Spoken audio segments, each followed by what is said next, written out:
Hey everyone, and thanks for joining. I'm here today with Dr. Anthony Fauci, who is the director of the National Institute for Allergies and Infectious Disease and is the nation's top infectious disease expert who's involved in leading our response against the coronavirus. So, Dr. Fauci, thank you so much for joining today.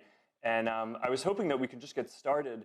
Maybe you could tell us about where we are with the situation overall. Where are we with the spread of this and the overall government response? Well, we are certainly still in the escalation phase of this outbreak, Mark. As you know, globally, different countries are at different phases of the outbreak. China got hit very early on, which was the origin of where the virus first came out in Wuhan. Are we okay? Yeah. Yeah, the virus first came out on Wuhan, and then it seeded different countries. We had a seeding of it here, and the first cases were travel-related cases. And then what you might expect to happen, which has happened in multiple countries throughout the world, that you have then secondary and tertiary cases. So right now, we've gone from a handful of cases just a few months ago until right now, where we have close to 10,000 cases, over 150 deaths worldwide. There are close to, if not already reached, about 200,000 cases and close to around 10,000 deaths. The epicenter of this has shifted from China, which dominated the infection numbers, the morbidity, the mortality early on, so that they've now come down in their peak to the point that there are relatively few new cases in China. And the epicenter has now shifted to Europe, particularly countries like Italy and France and others.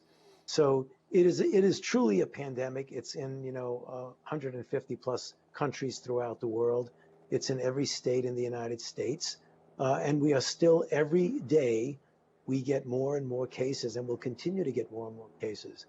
But the response to that, which we can get into a little bit, is going to mitigate how bad this is going to get and how much the peak is going to be. Yeah, so before we get into that, maybe you could just talk for a minute about what are the projections that you're currently seeing? What do people expect in the United States, in Western Europe, in the countries where there are currently outbreaks that are growing very quickly? What can people expect in terms of how this will affect their communities, how this will grow, how this will affect them? Well, first, let's see what the virus is going to do, and then you could kind of extrapolate that into what the impact would be in a country. If the virus is left to its own devices, you will see a major, major peak, which will then turn around and come on down. In China, even with their major, rather draconian efforts to contain it, they got off, I wouldn't say to a bad start, but it was a start where they were not expecting it. And it took them about 2.5 months to get to the point now where there are very few cases in China. Europe, particularly Italy, is right now in the phase that they're still accelerating. So they've had a few weeks of an acceleration. They've not been able to contain it.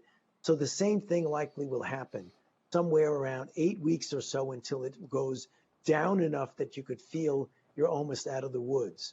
We now are still in the escalation phase.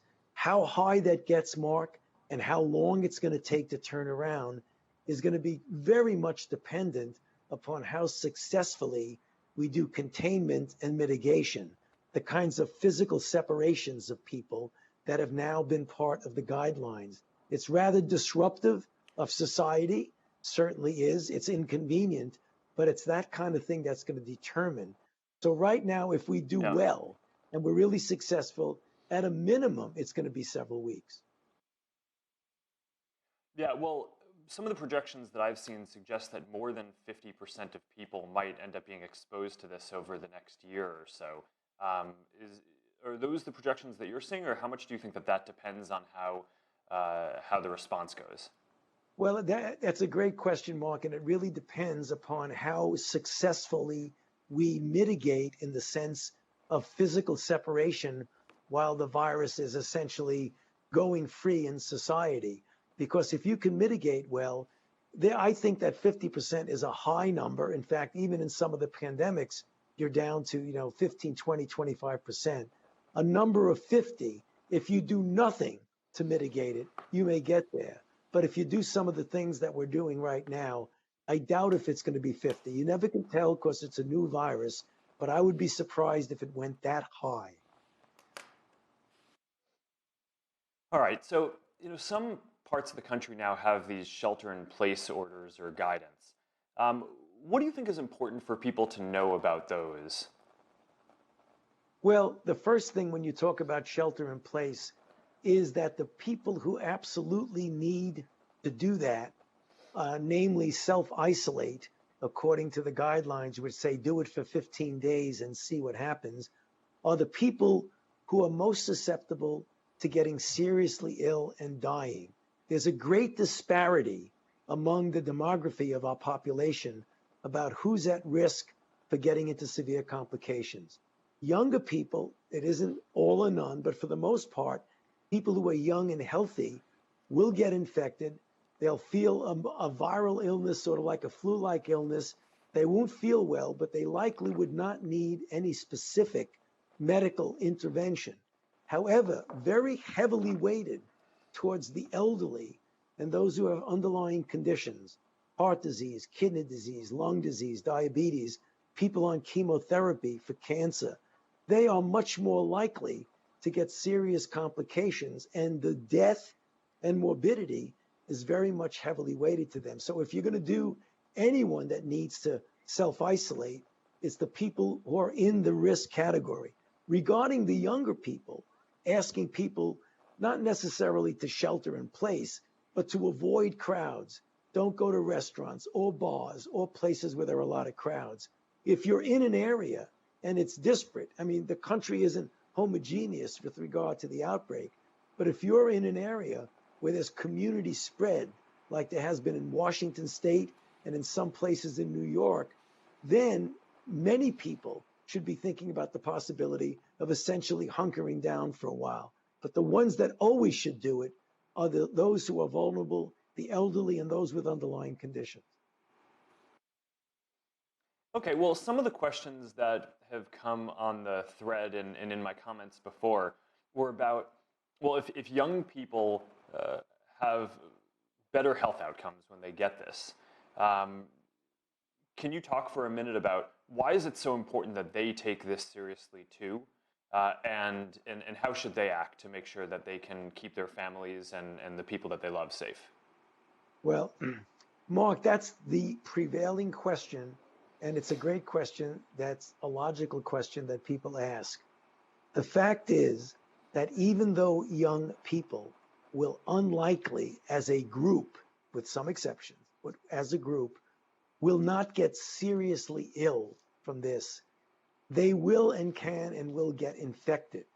And what happens, even though they may be minimal symptoms or no symptoms at all, they become the vector to infecting those people who are vulnerable, who can get in trouble. So it really is one of those things, Mark, where we're all in it together. Even though individuals who are young feel that they're somewhat invulnerable, I certainly felt that way when I was very young. You may be invulnerable to serious things. No one is invulnerable completely, but it's less likely that you'll get seriously ill. But you have a responsibility, not only to yourself, but to society in general, particularly the vulnerable people. Yeah, so some other questions that we're getting in the comments are, and there are questions from people who, one person, Joseph, says, we live in Florida, and there are some people here who believe that hot, humid weather will kill the virus, so with the implication that it might not affect them and they may not need to take some of this guidance and this guidance and orders seriously. What's the latest scientific thinking on that, and how should people who have that question respond? Okay, it's a good question. I'll try to make it as succinct as possible. Putting coronavirus aside, in general, respiratory illnesses such as influenza and the relatively benign common cold viruses tend to do very well in cold, dry weather. And when warm, moist weather comes, people go outside, they're not congregated indoors, and viruses generally like cold, dry weather versus warm, moist weather. That is a fact. But we have no idea, since this is a brand new virus, whether this virus is going to follow that paradigm and whether or not when it gets warm in the northern hemisphere. I live in Washington.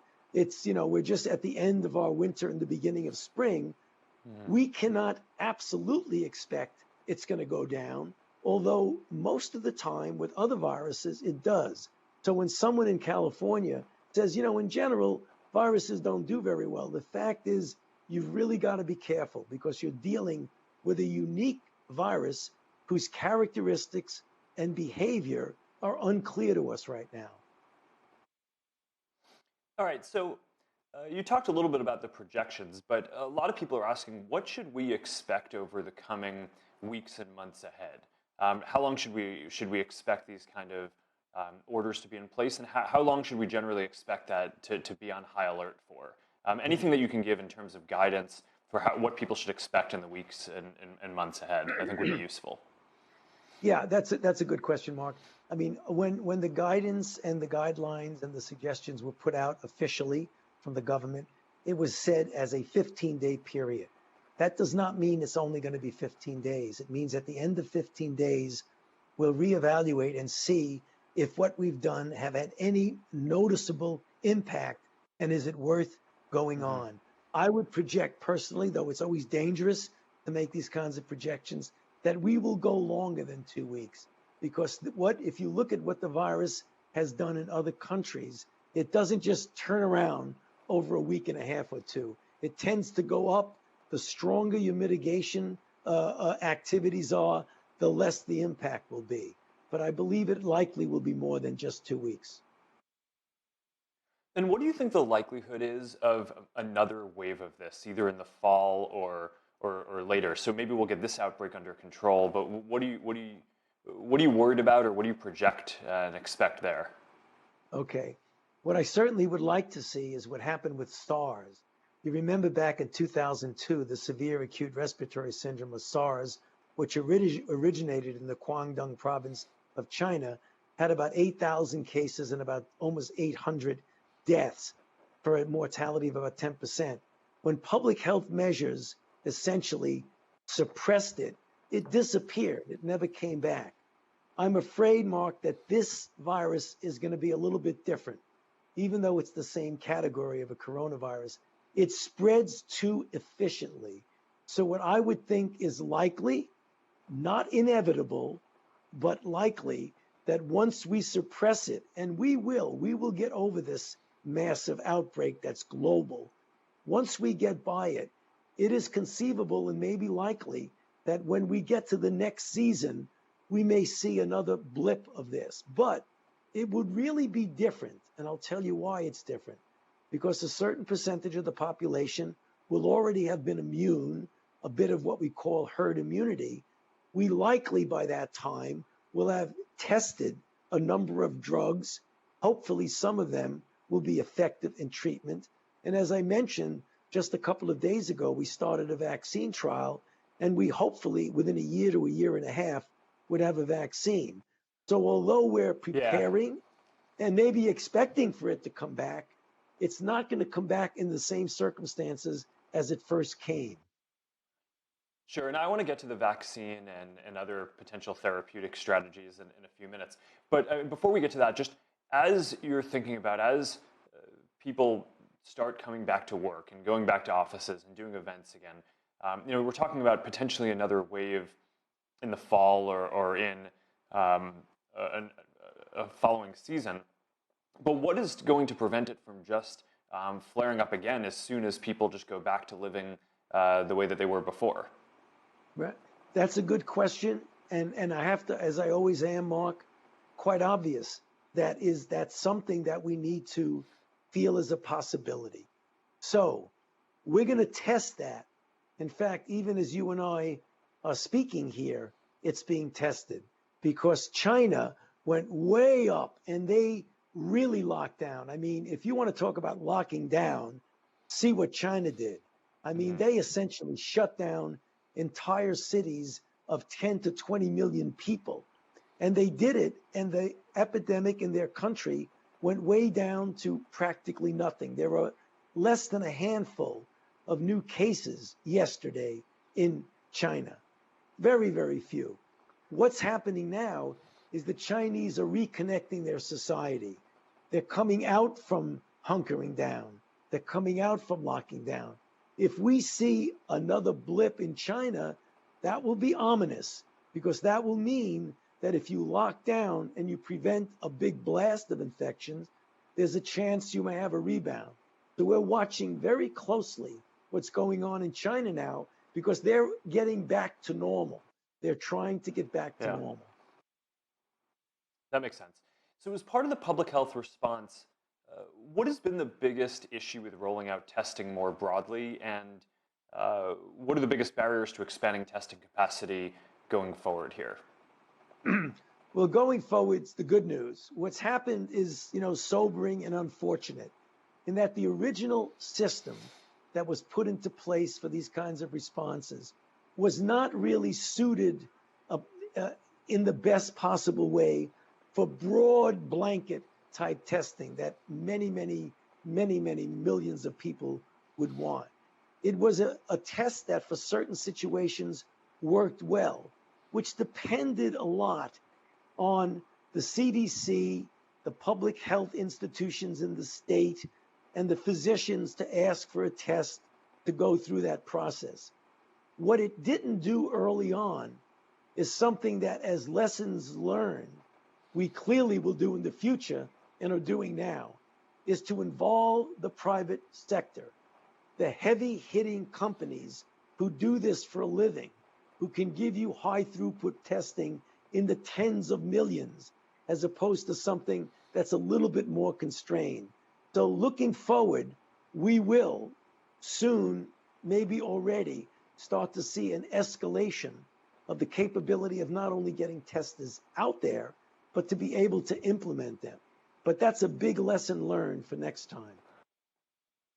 Yeah, so how far off do you think we are from having the testing capacity we need? Is that days, weeks, Yeah, more? it's I mean, I know that our philanthropy at the Chan Zuckerberg Initiative um, just announced today that we're partnering with Governor Gavin Newsom and UCSF here in the Bay Area to increase capacity to more than 1,000 tests per day over the next few days. But nationally, do you think we're at that kind of scale in the next days or weeks, or how far off are we?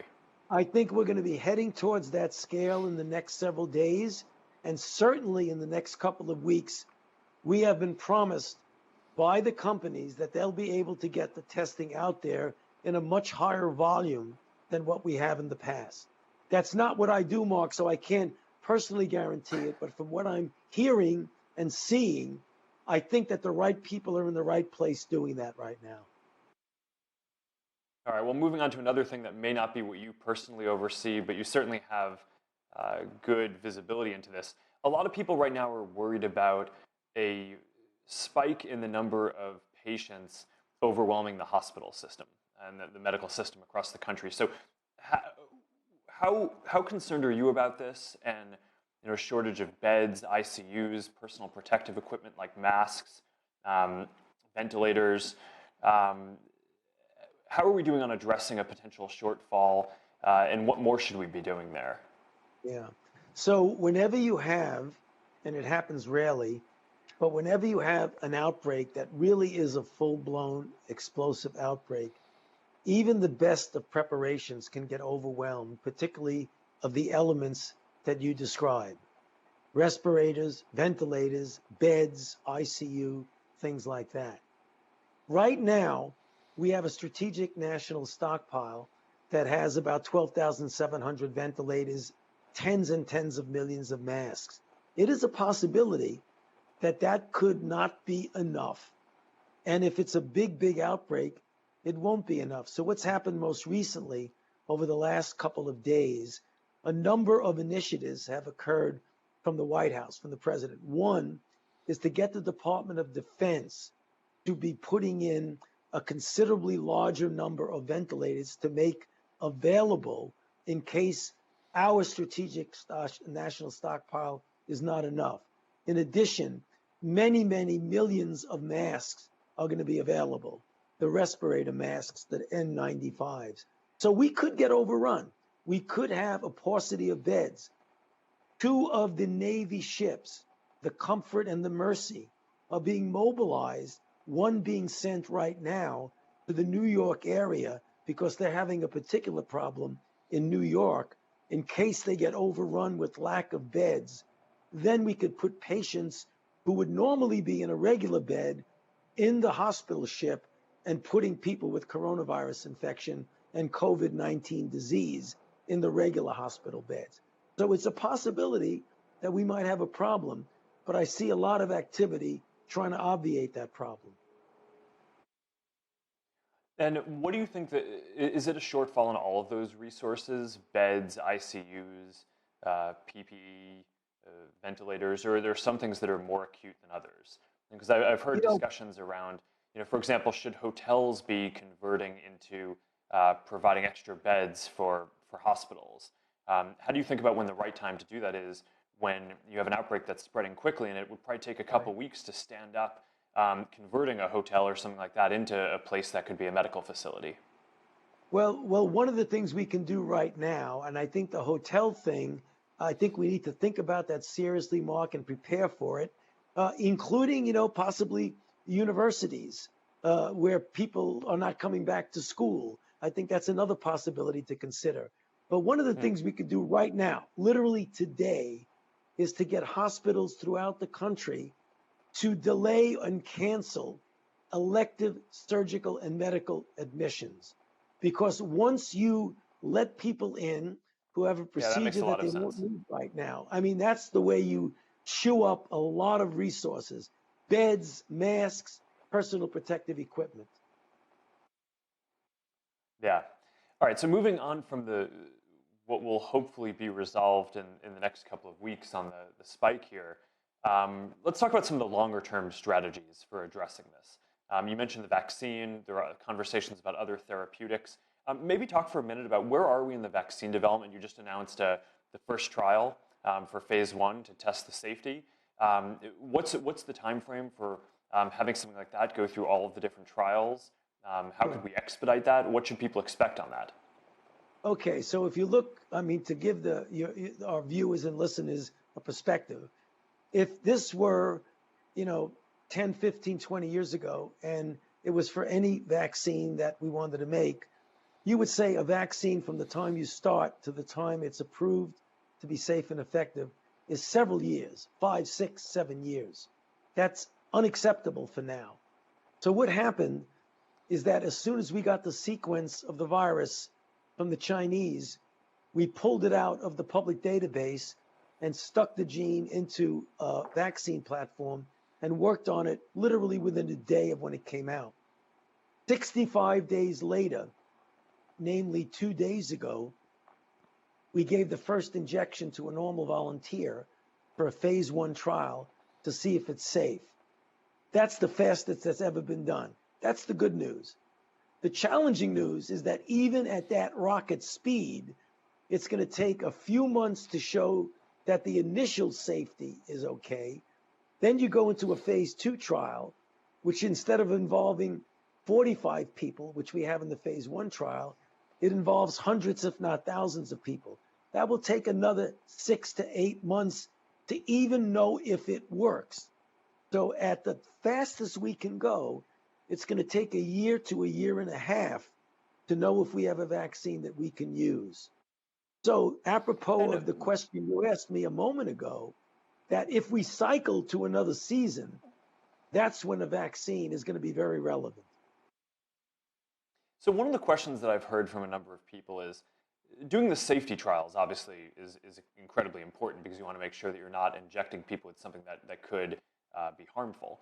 But once you have that, why not push harder on rolling it out more aggressively, even if you don't know exactly how effective it is? What's the public health rationale and thinking behind needing to prove that it's extremely effective before rolling out something that you know is safe? Okay, that's a good question. The initial safety study, Mark, is to see if I inject it in the arm, does it have some sort of idiosyncratic or bad reaction. There's another element to safety, and that is if you vaccinate someone and they make an antibody response and then they get exposed and infected, does the response that you induce actually enhance the infection and make it worse? And the only way you'll know that is if you do an extended study, not in a normal volunteer who has no risk of infection, but in people who are out there in a risk situation. This would not be the first time, if it happened, that a vaccine that looked good in initial safety actually made people worse. There was the history of the respiratory syncytial virus vaccine in children, which paradoxically made the children worse. One of the HIV vaccines that we tested several years ago actually made individuals more likely to get infected. So you can't just go out there and give it unless you feel that in the field, when someone is getting infected and exposed, being vaccinated doesn't make them worse. That's why you got to do a trial. Yeah, so that's important to get out there. So with that context of these extended trial periods, even when you're doing heroic work to get these a vaccine candidate tested quickly, one of the strategies that I've heard that I'm personally most optimistic about, and that at our philanthropy, the Chan Zuckerberg Initiative, where we're trying to help out with, is seeing if there are ways to test already approved compounds and drugs and therapeutics, things that have already gone through that cycle and have been proven to be safe and effective for fighting some disease, to see whether any of those compounds or drugs could be effective for either preventing or treating the symptoms of this coronavirus. So what do you think needs to happen in order to run through that process? I mean, I'm talking to a lot of scientists now who basically all have hypotheses of compounds or things that they'd love to get tested.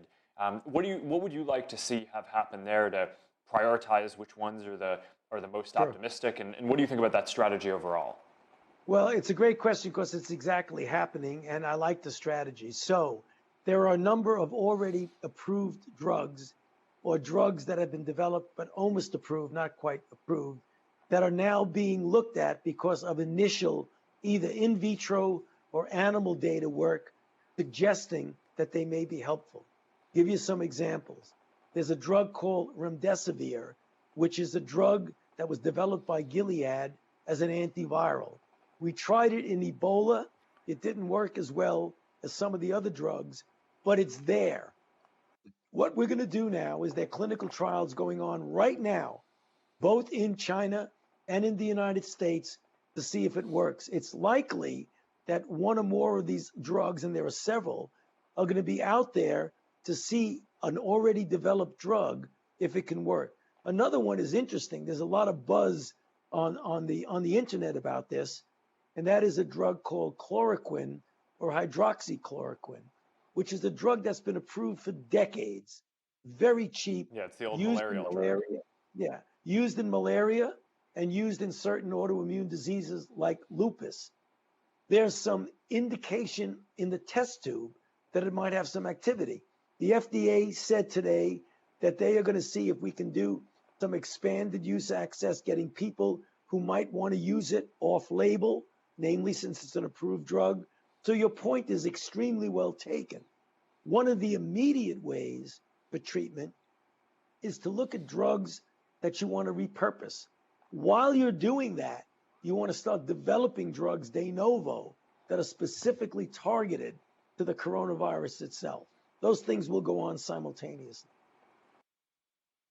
So are there any other, aside from the vaccine for prevention, and then some of these other drugs that may be good for prevention, but also could be good for treatment, so reducing some of the symptoms, the intensity of the damage in the lungs, which could just reduce it from potentially being a very dangerous disease to something that could be more manageable.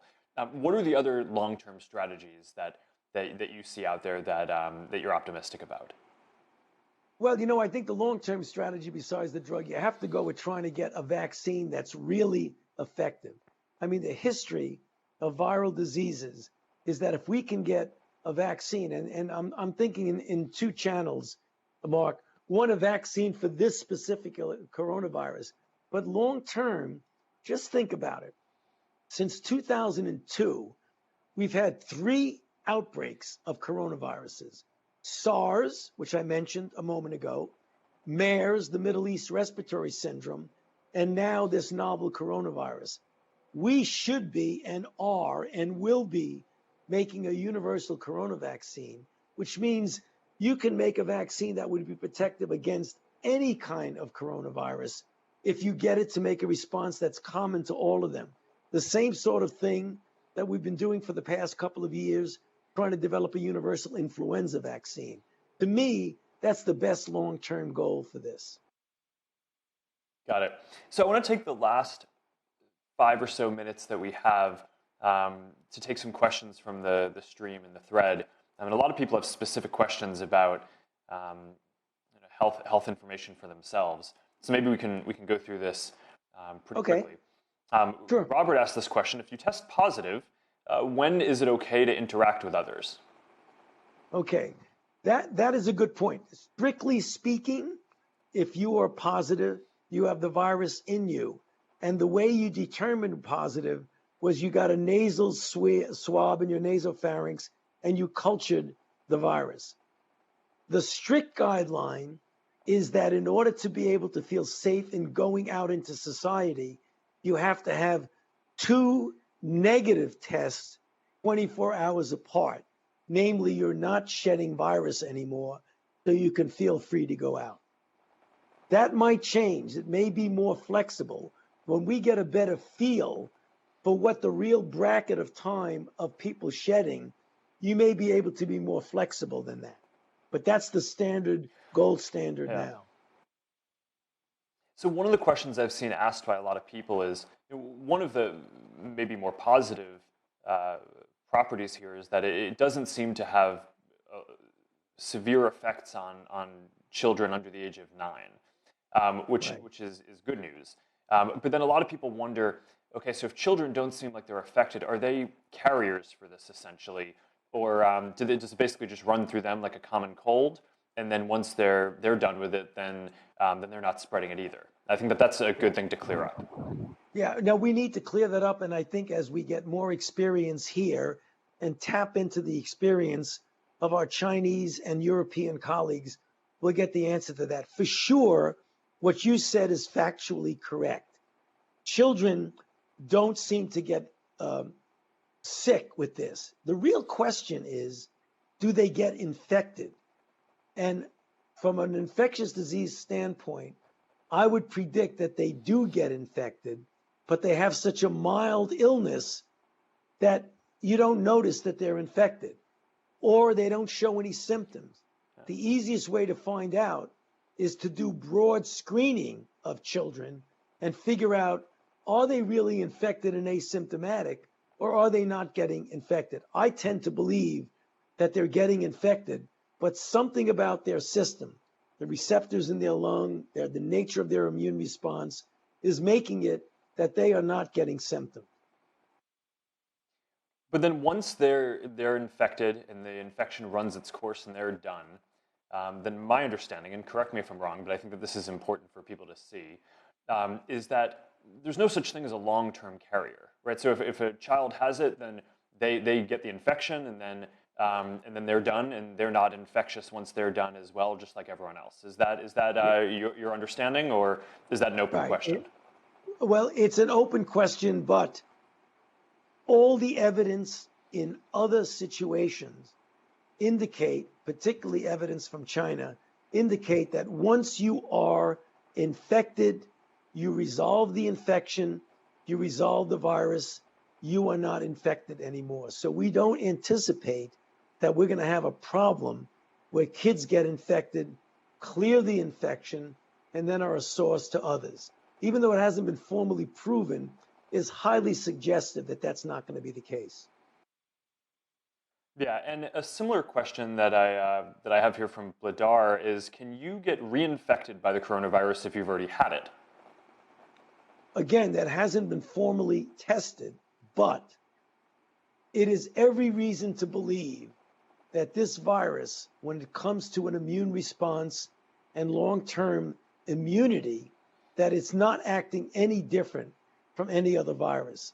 So I would project that once you're infected and you recover, that if you get exposed to this exact virus, you will not get reinfected. Remember, there are many different kinds of coronaviruses, but the one that infected you, you should be protected against. All right. Well, I want to be conscious of our time. Is there anything that we didn't get a chance to talk about that you want to make sure that we address here?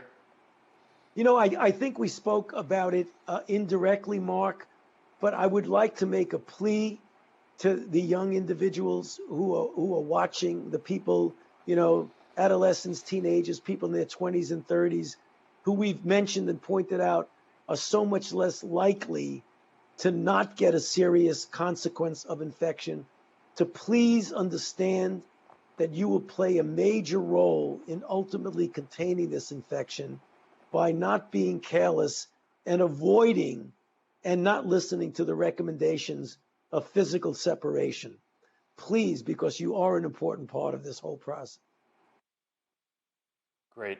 And is there, as a closing thought, is there any source of information that you would point people to? I mean, a lot of the questions that I've gotten here are, you know, what's the best source of information? There's a lot of conflicting information out there. What do you think people should go look at and rely on to get information on this going forward?